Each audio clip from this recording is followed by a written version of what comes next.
రాయలసీమ యూనివర్సిటీపై తమపై కొందరు తప్పుడు ప్రచారం చేస్తున్నారని యూనివర్సిటీ విద్యార్థి నాగరాజు తెలిపారు. ఇక నో డ్యూస్ విషయంలో ఉన్నతాధికారులకు ఫిర్యాదు చేసినందుకు రమేష్ అనే ఉద్యోగి తనపై అనవసరంగా గొడవపడ్డారని నాగరాజు మీడియా సమావేశంలో తెలిపారు. ఈ విషయం సైతం ఉన్నతాధికారుల దృష్టికి తీసుకొని పోయామని తెలిపారు. ఇక రమేష్పై దాడి చేయకుండా చేసినట్లు చెప్పడం సరికాదన్నారు. ప్రజా సంఘాల నాయకులతో కలిసి తనపై బురద జల్లే ప్రయత్నం చేస్తున్నారని, తనతో పాటు ఎలాంటి సంబంధం లేని ఓ ప్రొఫెసర్ను ఈ విషయంలోకి తీసుకొని రావడం దారుణమని అన్నారు. గత 15 సంవత్సరాల నుంచి విద్యార్థుల సమస్యలపై పోరాటం చేస్తున్నామని, ఎప్పుడూ కుల సంఘాలను ప్రజా సంఘాలను దూషించలేదని అన్నారు. ఇంజనీరింగ్ కళాశాలలో ₹1 కోటి అవినీతి జరిగితే ప్రశ్నించడం తప్ప అన్నారు. తప్పును ప్రశ్నించినందుకే తనపై ఇలాంటి కార్యక్రమాలు చేస్తున్నారని, ఓ దళిత విద్యార్థిపై ఇలాంటి చర్యలు చేయడం మంచిది కాదన్నారు. ఈ వ్యవహారంలో రాజకీయ నాయకుల పాత్ర ఉందన్నారు. ఇక రాజకీయంగా ఏదైనా ఇబ్బందులు ఉంటే తమపై కక్ష తీర్చుకోవాలి కానీ యూనివర్సిటీకి చెడ్డ పేరు వచ్చేలా చేయడం మంచిది కాదన్నారు. తాను తప్పు చేసి ఉంటే చర్యలు తీసుకోవాలని రిజిస్ట్రార్కు తెలిపామని చెప్పారు. ఇక విద్యార్థుల వద్ద డబ్బులు తీసుకొని పాస్ చేయిస్తున్నట్లు ఆరోపించారని, ఎవరైనా బాధితులు ఉంటే తమపై ఫిర్యాదు చేయాలని కోరారు. తనపై వచ్చిన ఆరోపణలపై బహిరంగంగా చర్చకు సిద్ధంగా ఉన్నామని, ఎలాంటి తప్పు చేసినా తనపై చర్యలు తీసుకోవాలని నాగరాజు ప్రభుత్వాన్ని కోరారు. ఈ కార్యక్రమంలో విద్యార్థి సంఘం నాయకులు రామకృష్ణ పాల్గొన్నారు.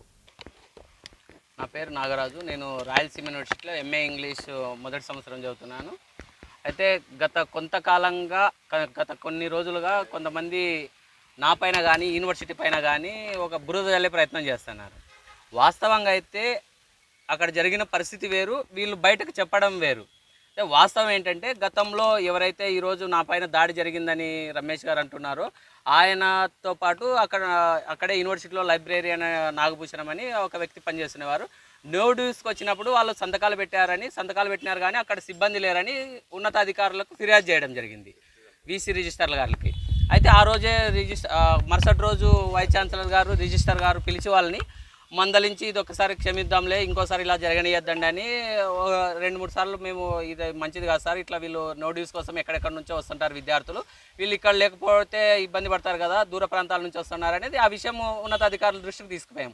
అయితే ఈ సమస్య అక్కడితో సద్దుమణిగింది అనుకున్నాం. అయితే అది మనసులో పెట్టుకొని నేను మొన్న 1వ తారీఖు మా క్లాస్ అయిపోయినాక బయట వచ్చి ఫోన్ మాట్లాడుతున్నాగా అక్కడ బైక్ పైన వచ్చినటువంటి రమేష్ నేను పిలవకపోయినా కూడా నా పక్కనే ఉన్నటువంటి మౌలాలిని పిలిచి ఏం పిలుస్తున్నారు మౌలాలి అని పలకరిస్తే, నేను పిలవలేదన్నా అని మౌలాలి సమాధానించాడు.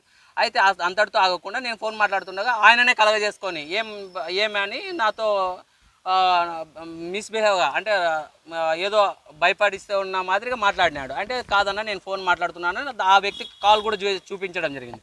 అయితే అందరితో ఆగకుండా ఆయన రెచ్చగొడుతూ నా మీదకు వచ్చే ప్రయత్నం చేశాడు. ఆ మూమెంట్లో ఒక పెనుగులాట జరిగింది. అంతేగాని ఆయన మీద నేను దాడి జరగలేదు, కానీ ఆయననే నా మీదకు రాళ్ళు కూడా ఎత్తేసి చూపించడం జరిగింది, నన్ను కులంతో దూషించడం జరిగింది. అందరితో కాకుండా మేము తప్పించుకొని బయటికి పోతే తర్వాత వాళ్ళ టీంని వేసుకొని కూడా మళ్ళీ నా మీదకు రావడం జరిగింది. దీనిపైన నేను రిజిస్టర్ గారికి కూడా ఫిర్యాదు చేశా.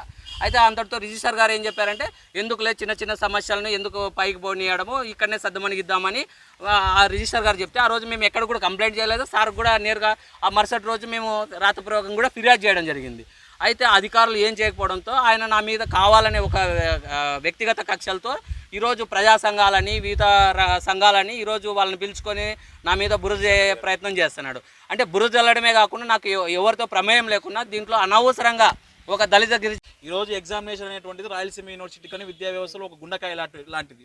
అటువంటి దానిపైన మీరు దుష్ప్రచారం చేయడం ద్వారా మరి ఇక్కడ చదువుతున్నటువంటి విద్యార్థులకు, యూనివర్సిటీ పరిధిలో చదువుతున్నటువంటి లక్షలాది మంది విద్యార్థులకు మరి ఆత్మస్థైర్యం అనేటువంటిది తగ్గిపోతుంది. కాబట్టి ఇటువంటి ఫేక్ అలిగేషన్స్ అన్నిటిని కూడా మీరందరూ కూడా వెనక్కి తీసుకోండి. మరి రాయలసీమ యూనివర్సిటీకి అభివృద్ధి చేసేటువంటి రిజిస్టర్ గారు, వైస్ ఛాన్సలర్ గారు వచ్చారు. యూనివర్సిటీని అభివృద్ధి చేసుకుందాం. మీ ప్రాంతంలో ఎంతో వెనుకబడి ఉంది రాయలసీమ యూనివర్సిటీ. ఆ యూనివర్సిటీని అభివృద్ధి చేసుకునే విధంగా మీ అందరూ సహకరిస్తే బాగుంటుంది తప్ప ఒక వ్యక్తిని పని చేయండి అని ప్రశ్నించినందుకు మరి కుల రంగు పోయడం అనేటువంటిది దీన్ని చాలా దారుణంగా మేము భావిస్తాము.